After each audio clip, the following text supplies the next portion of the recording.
This is CBC Here and Now.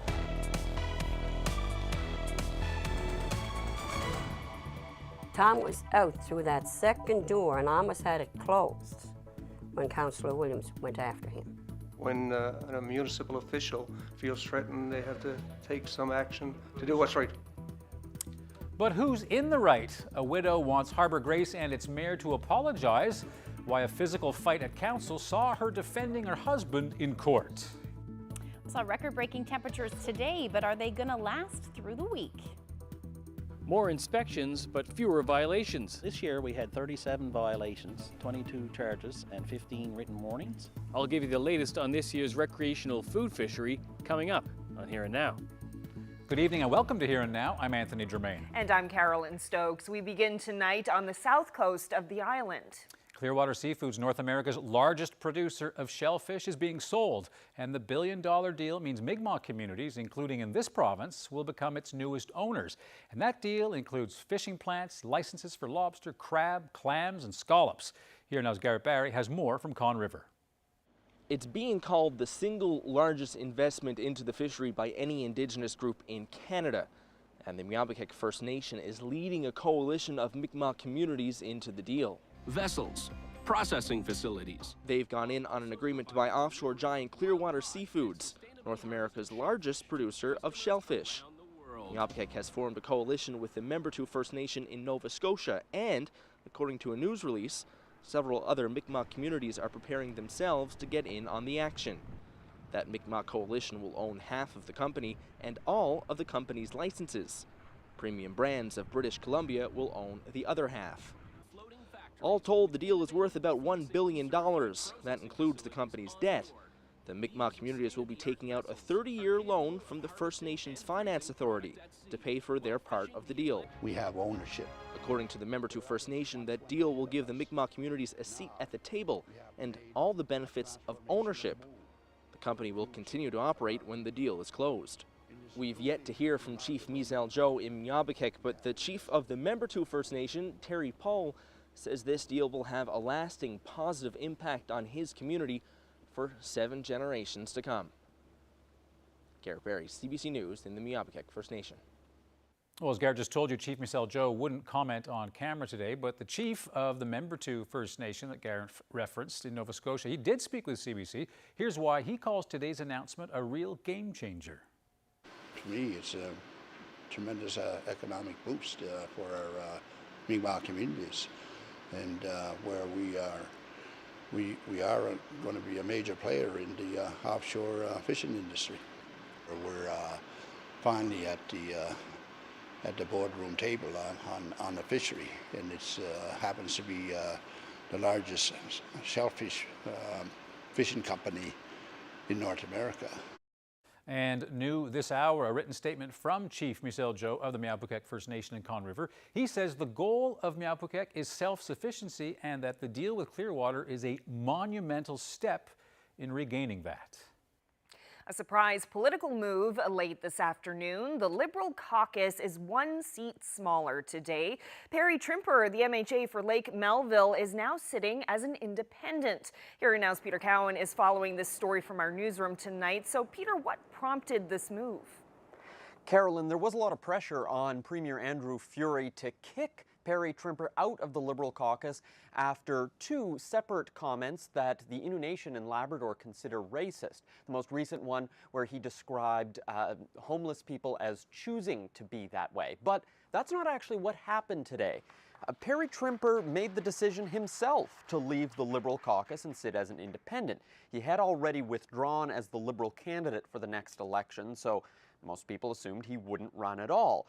But that's the surprise twist today. He says he's going to run as an independent in the next election, and this move is going to give him more freedom. At this time, I believe I can be more effective representing you in a manner that will allow me to speak freely and to expose the character assassination campaign being launched by my political opponents.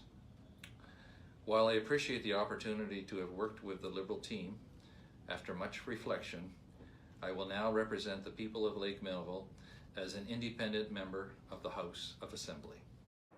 Now, the timing on this is interesting. It comes just as Andrew Furey wraps up a tour of Labrador. He was in Lake Melville. You can see there with the photos, but you can see who's not there. Perry Trimper, as the local MHA, was not included in these pictures and these meetings. Now, this does also have bigger implications for Andrew Furey's government. He's in a minority situation, so he loses another seat down to 18 MHAs, which means if he wants to pass legislation, he now has to convince 2 people on the other side from either the Independents, the PCs, or the NDP. Interestingly now, the Independents, they're growing in size. There are now 3 independent MHAs, which means they have the same clout in the House of Assembly that the NDP does. So, what's the Premier saying about all of this? Well, I just received a statement from his office which says, as I've said in the past, I was very troubled by the recent statements made by the member for Lake Melville. The member has now made the decision to sit as an independent. So interestingly there, he doesn't even mention Perry Trimper by name as Trimper leaves the caucus. Ashley?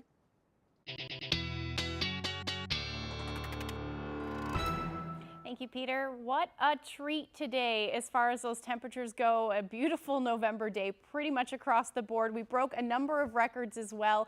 13.6 degrees in Twillingate. That broke the record from 2005. Badger, 17.9 degrees earlier this afternoon. An absolutely gorgeous day. That broke the record of 17 degrees, which was back in 1989. A number of areas seeing those temperatures in the teens. Even Happy Valley Goose Bay, 15 degrees today. Cartwright seeing a high near 11, and Lab City was sitting around 10 degrees for most of the day. Now, as we head through the overnight tonight, we do have a cold front in play. This is going to bring the risk of some freezing rain through parts of Labrador. However, temperatures are going to stay mild as we head through the evening tonight. Tomorrow, we're going to start to see a little bit of a change and then right back up again as temperatures warm up as we head into Thursday. But I'll have all those details coming up. Thanks, Ashley. A prominent St. John's businessman is getting involved in the future of the Come By Chance refinery. Dean McDonald is supporting Origin International's effort to buy the refinery and North Atlantic's chain of retail stores. A document obtained by CBC News says Origin wants to expand production, which would mean more jobs at the plant. It's part of a PR strategy to drum up support for its bid to buy the refinery. The document also says Origin will do environmental remediation of the area, but it wants public money to do that cleanup and to help with the refinery's operating costs. Energy Minister Andrew Parsons is not ruling out government assistance, but there are some strings attached. You can rest assured that if government funds go into something, they will be used to ensure a bright future for what we believe is an important asset for the province. Meanwhile, refinery owner Silver Peak says it's talking with several companies about a potential sale. Well, moving offshore now, just how healthy are the capelin stocks? A scientist with DFO admits it's hard to know. As the broadcast's Jane Adey has been reporting, capelin is the basis of the ocean's food chain. Many species depend on that critical fish, including whales, seabirds, and of course, northern cod. Seabird biologist Bill Montevecchi and wildlife conservationist Shane Mahoney have been voicing concern over the state of the capelin stock. They're calling for an experimental closure of the capelin fishery and for more federal resources to increase the science being done. Montevecchi claims DFO scientists are stuck because they don't have the tools to assess the entire population or biomass of capelin. In particular, the health of the older capelin, the ones that spawn. The lead capelin biologist with the Department of Fisheries and Oceans admits the science currently being done on capelin is lacking. So essentially what we're lacking at this point is information on the older ages. So we have a pretty good handle of the biomass of the younger ages, but we need the older ages, and those ones are located north of the survey area, usually in the spring, and they're also highly migratory. So what we need is one survey or a combination of surveys that will give us a picture of the entire stock in all these age categories. Well, the numbers for the 2020 recreational groundfish fishery are out. Maybe it was physical distancing and staycationing due to COVID, or maybe it was just the great summer weather. Whatever the reason, the food fishery saw a jump in participation this past summer. Here Now's Mark Quinn has more. Little boats like these are tied up now, but this summer many of them were in hot pursuit of these delicious ocean dwellers. Fisheries and Oceans officials say more people took part in the food fishery this year than years past. About 8,000 vessels reported seen participating this year, where other years, like say, it might have been like around 5,500 or 6,000 vessels seen on the water. So a little bit of an uptick there. Officers inspected about 8,200 codfish on wharfs around the province. They say the vast majority of the recreational fishers complied with the rules and kept no more than the limit of 5 fish per person per day.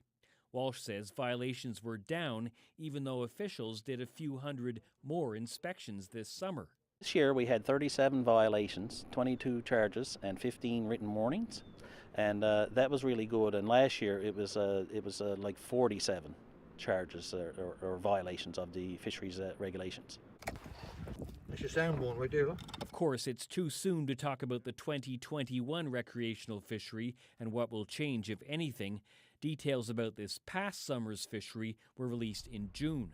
Mark Quinn, CBC News, Kitty Vitty Gut.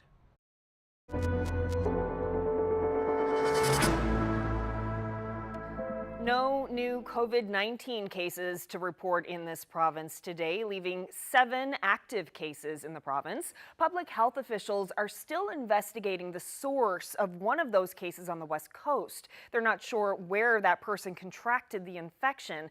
In the meantime, the province is warning rotational workers about an outbreak in Manitoba. There's an outbreak at Seymour Pacific Development's work site in Brandon, Manitoba. The province is telling anyone who returned from that site within the last 2 weeks to isolate away from the other people in their houses. Because of the outbreak, workers from that site now also have to finish a full 14-day isolation instead of the shortened version for rotational workers. They have to complete the 2-week quarantine regardless of their COVID-19 test results. Memorial University is bringing staff back to campus gradually. Starting November 23rd, non-academic employees will go back for at least 2 days a week. A full return could happen in the first half of 2021. Now, the plan applies to all university campuses and locations in the province. MUN says an analysis of risk levels show it's safe to return. All employees will have to take health and safety training as well as follow public health guidelines. It's a different story for students, though. Most courses for the upcoming winter semester will remain online.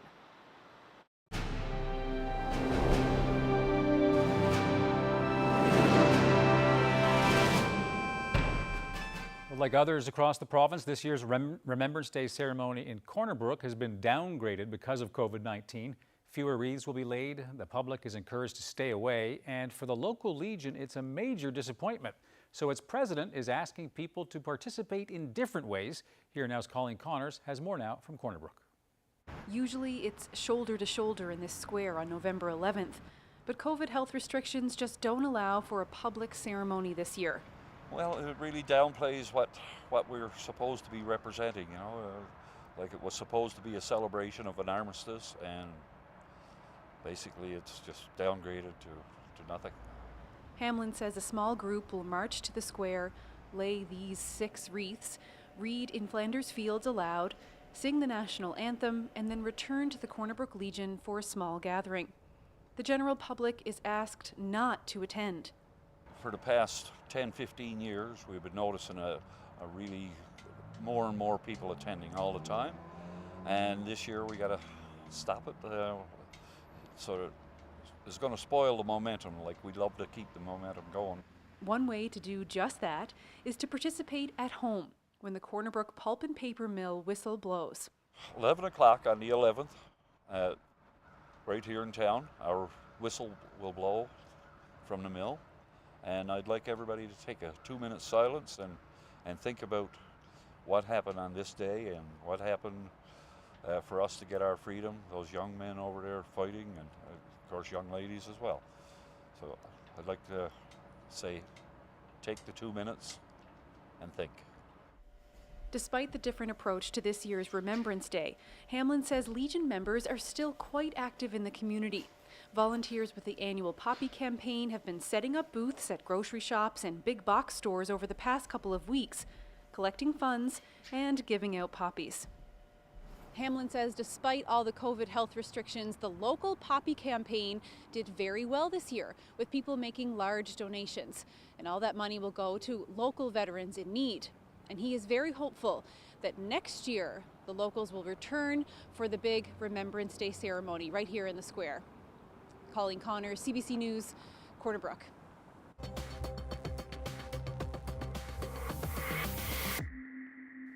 Well, back to our new feature looking at what's going on in our towns and cities. And tonight, how a scuffle at the town hall in Harbour Grace last year reveals divisions which continue to this day. Well, Bridget Rose doesn't like the way her town is run, and she is not shy about it. If our mayor was any kind of a mayor that he was doing his civic duty and actually following his code of ethics, he would have put a stop to that right there. Now, Bridget's husband was involved in a scuffle with a councillor who happens to be a friend of Mayor Don Coombs. What I saw was something that shouldn't happen to any public official anywhere in this province or across this country. People should have a right to come and go both ways, and when a municipal official feels threatened, they have to take some action to do what's right. Well, now you can decide who you think is right in this story about a fight that happened on a cold winter night in February of 2019. Now, a warning, there's some language in this story that might be offensive. Here and now, we'll recreate an unreported court proceeding against Bridget Rose's husband, Tom, about a year ago. I attended a meeting, and then after that, I was packing things to go home. Mr. Rose came up to my left side and made a comment that I had shit on my shoulders. I came back with, "Your nose is brown too, eh?" Mr. Rose left chambers, and on his way out, he gestured. My reaction was that I was pretty upset. I left the chambers and went out behind him. I caught up to him at the entrance to the foyer. I wanted to ask again why he did that. And he turned and come toward me. His left hand come up and grabbed me by the throat, and his arm pulled back and cocked to hit. I was pushed back towards the glass, and that didn't feel too nice, actually. Shortly after that, the mayor came out, and he advised Mr. Rose to leave the chambers. And he advised me to go back into the chambers. I'm a diabetic and take about 180 units of insulin per day and related pills for blood pressure, 3 pills for cholesterol, reflux. I also have a thyroid problem. I also am on a puffer. And if he had carried through with his cocked hand, I have 2 implants in my eyes. I'm in a situation now at my age that I don't want a confrontation. I'm not afeard of this man, but I don't want to have to defend myself at this time of life. When you met him in the porch, he'd gone through the other door. Is that correct? And what was your reason for basically leaving the chambers? Well, the meeting was over. Is it a normal thing for a councillor to get up and exit that place through that door as soon as the meeting is over? The reason why I followed him, Mr. Rose, out is what he said to me. He said that I had shit on my shoulders, and I asked him why. That night in question, when Mr. Rose said you have shit on your shoulders, can you tell the court what your reply was to Mr. Rose? I can't seem to remember. That's fine. When Mayor Coombs came out between the two of you, did he have to chastise or push Mr. Rose out of the way or say get back? No, he didn't have to do that. No. When the mayor put his arm around you to get back in, do you want to tell the court what you were saying while Mr. Coombs was trying to push you in? I can't remember saying anything. You can't remember? Really? Okay. As a councillor, Mr. Williams, do you take an oath? Yes.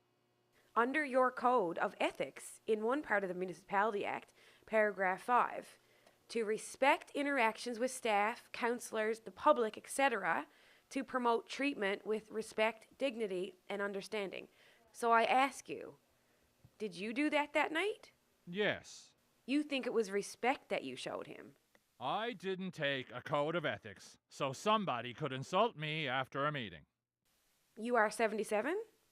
Yes. Mr. Rose is 62. Now, you've told this court that you have diabetes, you're on a puffer, thyroid. We understand you're up there in age and you've got complications. Now, Mr. Rose here have worked for this town for 25 years, do you know? Also got broken up while working for this town.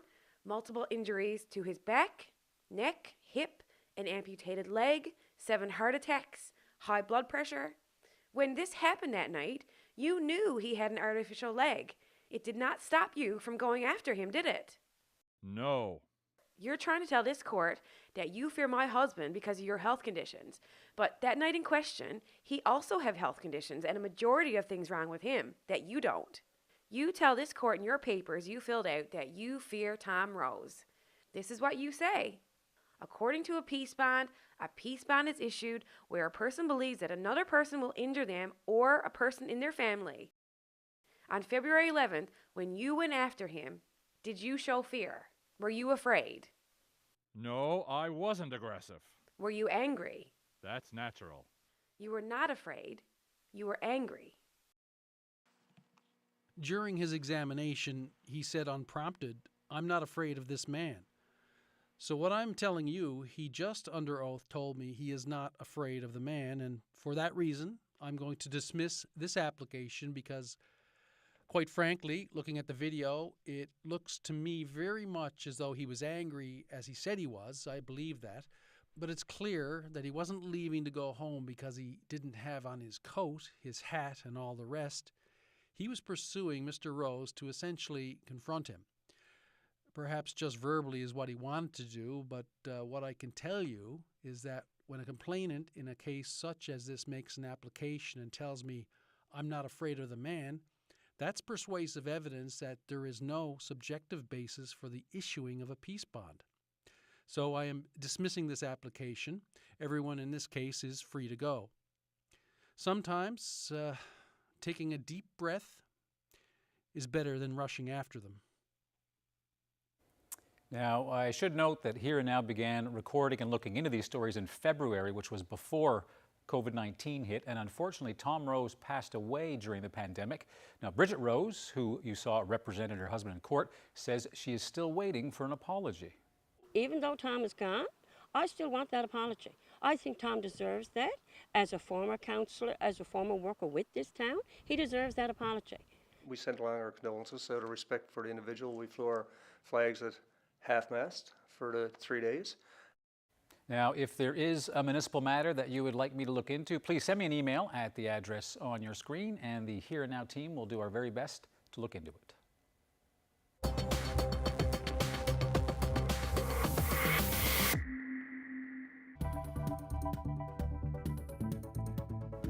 It was a piece of a person or a glimpse of a person's life that you wouldn't normally get. You can't do that in the backseat.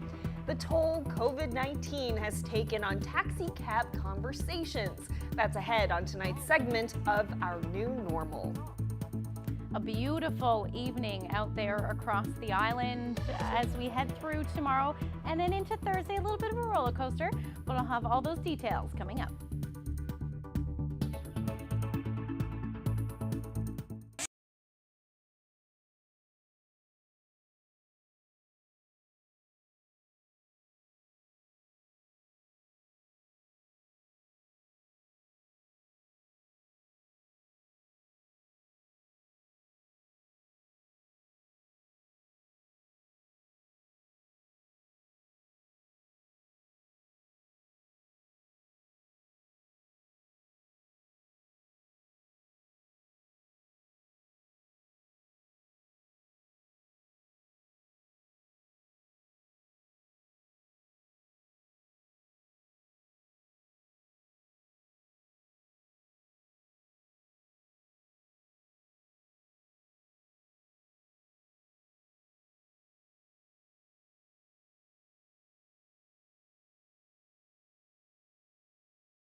Ashley's here now with a look at the weather forecast and some temperatures today. My goodness. Right? Yeah. Did you get a chance to get out and enjoy No, them? not really. Oh. I looked through the window. It looked beautiful. I hadn't put my patio furniture away yet, so I was able to sit outside a little bit and enjoy it with the fire going, obviously. But I got out early this morning before it got really nice. It was Right. gray when I was out for a morning hike. That's okay. Sun did peak out today. Gorgeous temperatures across the board. Broke a number of records, including in Badger, as I showed you a little bit earlier. 18 degrees was the afternoon high there, 17.9 actually. But a number of areas seeing temperatures in the teens, Twillingate, Corner Brook, Happy Valley, Goose Bay, and then seeing those double digits as well for Lab City and Cartwright. Now, our temperatures are still quite mild, dropping a little bit in the east, 8 degrees right now in St. John's, and then a similar temperature up through Happy Valley, Goose Bay. And the reason for that is where that low is sitting now. We're under that influence, or behind that warm front rather, is where we're seeing all of this warm air. And if I zoom out a little bit, you can see, or zoom in at that point, you can see where all of that warm air is. This cold front is the difference between where we're seeing the cold air to the south, or the cold air to the north and the warmer air to the south. And that cold front extending all the way back into Ontario. And we're seeing all of that mild air move over the island and, well, most of the province, really. As we head through the overnight tonight, note these temperatures are going to start to drop back down into the single digits. But overall, for the island, we're looking at temperatures staying in and around the teens through most of the evening tonight. We're going to see the potential for some showers for the northern peninsula, as well as along the west coast, even through parts of central. We could see a few showers as we head into the early morning hours. And then the risk of freezing rain will move in as our temperatures drop up through Lab West, looking at a low near -5 into the early morning hours, and that's when we're going to see that potential for some freezing rain. Here's where the temperatures will sit overnight tonight. 8 degrees in Corner Brook, dropping down to about 5 in St. John's. Those winds are going to stay brisk tonight, so we're looking at anywhere from 60 to as much as 70 km/h winds. These temperatures that you're seeing will be in the first half of the morning, or at least the first half of the early morning hours, and then down to -7 in Happy Valley, Goose Bay as we head through the night tonight. Here's where that freezing rain warning is, pretty much anywhere from Lab City all the way through to Eagle River. We're looking at the freezing rain starting in the morning for parts of the west. Then as this continues to track a little bit further north, we're going to see snow to start through central, transition to freezing rain, and then that will move towards the coast as you get into the after supper hour tomorrow afternoon. Could even see a little bit of mixing for the northern peninsula, but temperatures in and around the island will stay anywhere from 6 to 8 degrees through most of the afternoon, and then we're going to see the next system roll through, or at least the potential for some showers roll through, and that'll happen into the evening hours. So tomorrow actually not looking too bad as far as sunshine goes, so we will see some sun into the afternoon. However, the winds out of the southwest in the west, you're looking at 20 to 40 km/h. 15 degrees should be the afternoon high in Corner Brook. We'll see similar temperatures along the south coast as well tomorrow afternoon. Dropping down though for St. John's, about 5 degrees is where we should sit for most of the day. Those winds will shift from northeasterlies to southeasterlies into the afternoon as well. 10 degrees for Grand Falls, Windsor with some sunshine, and again the potential for a few showers, and then up through the northern peninsula, only hovering around 1 degree for St. Anthony. So you are going to see the potential for some flurries as well. And then pretty much just freezing rain the story. Eventually the temperatures will climb as we head into the afternoon and the evening hours, so that freezing rain potential will change over to showers, especially along the coast. Cartwright, you'll sit around -1 for most of the day, but again into the evening hours, temperatures are going to bump right back up into the double digits into the overnight hours. There's that low pressure system that will move off, so into Thursday things looking generally pretty quiet, just a chance of a few showers. Overall, again, mainly for the southern portions of the island, you'll see that move into the evening hours. And then we're looking at another ridge of high pressure moving in on Friday. This is going to cool things down though. Temperatures are going to go right back to where we should be sitting for this time of year. But into Thursday, another ride on the roller coaster back up into the teens, should sit somewhere between 13 to 16 degrees for most areas for the island, and again plenty of sunshine through central. Some flurries the story for Lab City, same thing for Happy Valley, Goose Bay as you sit around the 0 degree mark. And then that's when those chilly temperatures will move in on Friday. So back down to 4 to 6 degrees, but with that comes some sunshine. -1 for Happy Valley, Goose Bay, and flurries, the story for Lab City. After that, into the weekend, temperatures dipping back down into the single digits, and then the potential for some snow is what we're looking at for Saturday and Sunday. Certainly going to keep an eye on that one. For central Newfoundland, it's looking like it'll be fairly nice with some sunshine, quiet into Saturday and Sunday. However, chilly, maybe a few flurries possible on Sunday for the West Coast. And then for eastern Labrador, back down into those minus single digits, overnight lows into the minus double digits. And then we're looking at the potential for some snow on Sunday for Lab West. Speaking of Labrador, wanted to share this beautiful sunrise from Goose Bay. Thank you so much for sharing that with us. And if you have any weather photos to share with us, send them to nlphotos@cbc.ca.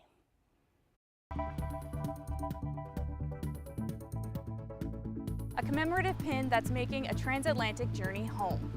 And I thought it would be so fantastic if we could actually find the family of this soldier and bring the Poppy and his family together. I'm Jen White, and I'll have that story coming up.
Welcome back. Well, this Remembrance Day will be different because of the pandemic. People in the province won't be gathering in groups to pay tribute like years past. Well, tonight we're honoring one Newfoundland soldier in particular. Yeah, this story involves a commemorative pin and two strangers separated by the Atlantic Ocean who are being brought together by a piece of history that's now on its way home. Here now's Jen White has that story. Louis Revaliente lives in a small town near Cambridge, England. He bought this poppy pin back in 2016 as part of a fundraiser for the Royal British Legion, a charity supporting members of the armed forces and its veterans. Each pin commemorates a soldier that lost their life on the first day of the Battle of the Somme, which was the 1st of July 1916. So there was, I think, about 19,000 soldiers lost their lives. Some 800 soldiers with the Newfoundland Regiment went into battle that morning at Beaumont Hamel. Only 68 men would make roll call the next day. Each pin has been made from the artillery shells from the battlefields of France. So French farmers have actually found the shells, and what they've done is they've melted them down and made them into these poppies. The colored center, made by mixing red enamel with dirt collected from the battlefields. More than 19,000 pins were made, and Revaliente's has a special tie to this province. The pin that I obtained was a guy called Michael Jackman, which, from doing a little bit of digging on the internet, he was actually from the Newfoundland region. And I thought it would be so fantastic if we could actually find the family of this soldier and bring the Poppy and his family together. So Revaliente reached out to the CBC, looking for help in finding one of Private Michael Jackman's living relatives. And we found one here in Portugal Cove, St. Phillips. I'm just absolutely delighted and ecstatic that we can actually do this. For me personally, I think it'll be very emotional. Not only is he a living relative of the fallen soldier, but he also happens to be his namesake. Hi, I'm Michael Jackman. I'm the nephew of Private Michael Jackman, number 733, killed in action Beaumont Hamel, July the 1st, 1916. And he was only 19 years old, and he went overseas when the war started in 1914. He had two brothers. One was my father, and the other one was a priest. Private Jackman grew up on Bell Island and was part of the Catholic Cadet Corps. My grandfather had quite a store over there, combination dry goods. He was a tinsmith by trade.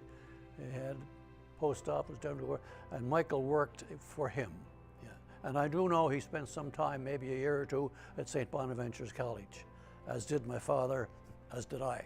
Jackman says growing up, there wasn't a lot of talk of his uncle. But it was just always referred to as poor Mike, and Dad was probably quite taken up with Mike. And I think he took his death pretty hard. And these young men, all 700 of them, that they didn't die in vain. They died to make life better for us. That's why we're here today.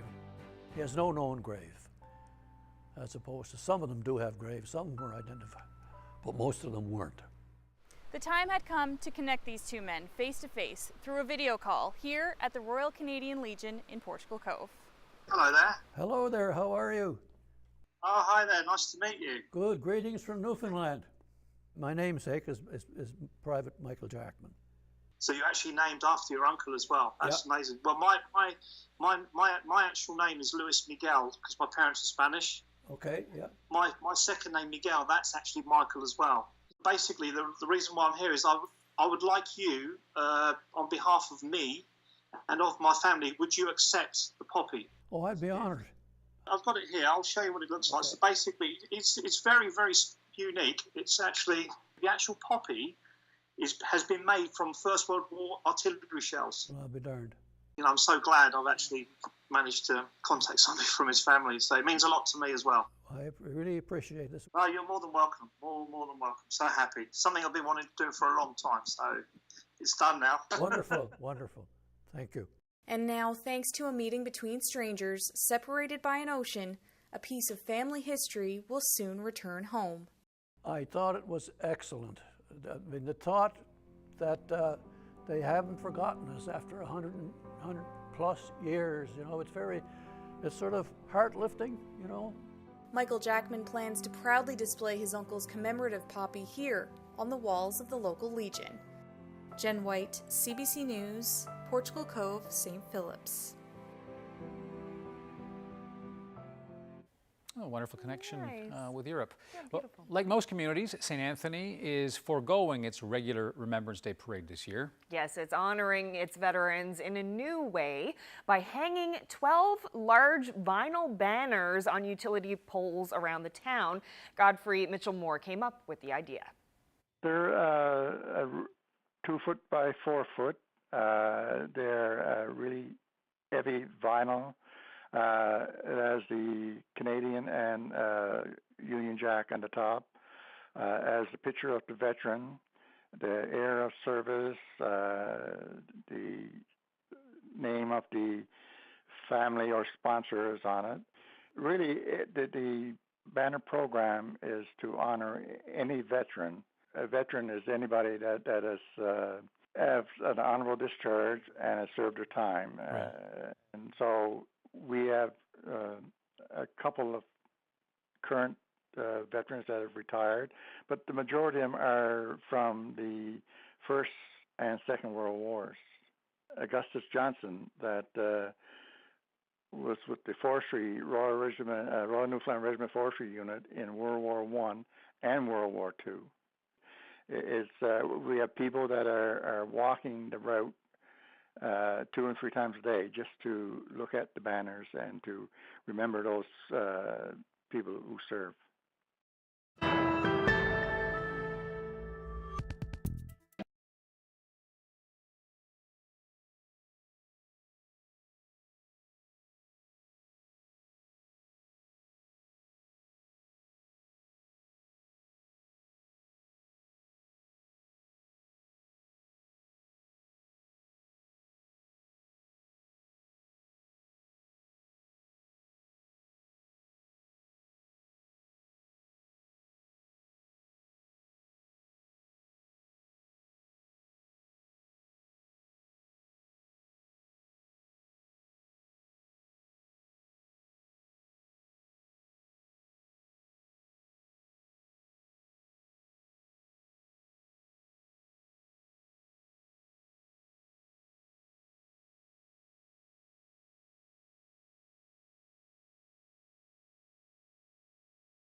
Taxi drivers are used to hearing it all from their passengers: confessions, complaints, a few jokes, maybe some rumors.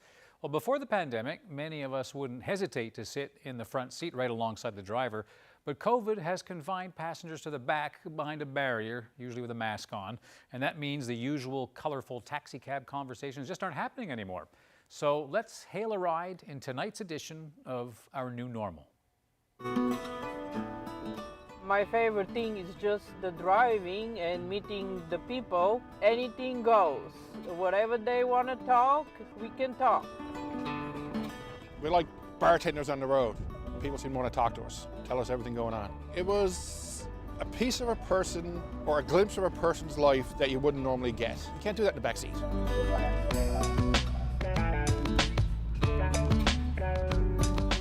Before the COVID, the passengers will sit in front and enjoy the conversation.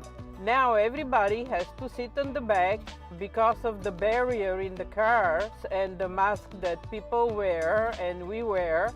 You know, you can have the same conversation and you feel definitely disconnected with the barrier, but it's for our own good, for our own protection. The barrier is there for protection, and everybody recognizes that and quite happy, but the same as wearing a mask, it muffles the sound. A lot of the time you're asking your passenger to repeat what they say or repeat it back to them to make sure you understand. I mean, interaction's gone down a lot since all this started. It's a lot less chit-chat. I mean, the barrier muffles the sounds. It really, to a degree, cuts you off from direct interaction. Personal touch is not there anymore. First week after the big cluster in the funeral home, a lot of the drivers stopped driving because you never know, and a lot of drivers stopped for a month or two, and then a lot of us went back on the road. It was lonely. I mean, work dropped. It cratered. It went down 80% of our calls coming in. There was nobody on the road.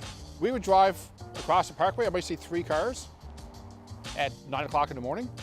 Everybody got scared, everybody hid. I think it'll come back eventually. If we do keep the barriers up and people are resigned to sit in the back seat only, it won't be as much. I'd like to see people back in the front seat again, so you got that understanding, the connectivity from passenger to driver. It's always in my mind, and I even have, extra mask if somebody comes and say, well, I don't have any, or I lost mine, I can offer them a mask for a ride. And they appreciate that, and they call us again. And like a lot of people now are hoping to, maybe to the end of this year, we will have a vaccine, and maybe we will go back to so-called old life, because now we are dealing with so-called new life.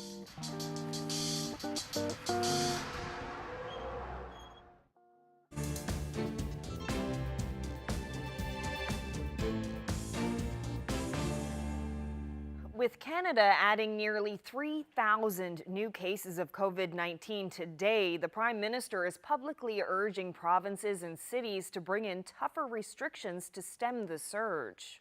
We're seeing record spikes this morning across the country. So I urge the premiers and the mayors to please do the right thing. Act now to protect public health. If you think something is missing in the support we're offering your citizens, tell us. Justin Trudeau says he understands the pressure to balance health safety with saving jobs, but added that beating the coronavirus is the only way to protect the economy. The appeal comes as health officials across many regions report a spike in infections. He said there wasn't need to invoke the Emergencies Act that gives the federal government nearly unlimited powers. Trudeau says Ottawa will instead keep working closely with the First Ministers. Well, to the United States now, where the battle over last week's presidential election is still raging. Today, President-elect Joe Biden had some harsh words for Donald Trump and said Republicans who are backing his false allegations of a rigged election are being, quote, intimidated by the sitting president. David Common has the details from Washington. Refuses to admit defeat. His appointee, Emily Murphy, blocking government officials from cooperating with the Biden transition team. He is back on Twitter, sticking to unfounded assertions of voter fraud. And his Republican allies are backing him, even insisting the next administration will still be Trump's. There will be a smooth transition to a second Trump administration. President Trump is 100% within his rights to look into allegations of irregularities and weigh his legal options. Focusing on that distracts from other issues. There's still no pandemic stimulus for American people or business, just as every state in the union is showing surging COVID numbers. These rates of growth are truly chilling. The most promising vaccine, even if approved soon, won't be available to most Americans until the late spring. Joe Biden's team is future planning now, focusing first on fighting the pandemic. And today, the president-elect said Donald Trump's refusal to concede is an embarrassment. The fact that they're not willing to acknowledge we won at this point is not of much consequence in our planning and what we're able to do between now and January 20th. Meantime, after firing his defense secretary yesterday, Trump is now said to have his sights set on both the CIA and FBI directors, something many see as a potential threat to national security. And yet, few Republicans have challenged Trump on either his actions or now his refusal to concede. David Common, CBC News, Washington.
Wednesday, November the 11th this year, a very different kind of Remembrance Day. The big crowds we've seen in recent years not permitted because of COVID-19. CBC Newfoundland and Labrador brings you live coverage on Wednesday, November the 11th at 10:50. That's 10:20 in most parts of Labrador on CBC Radio 1.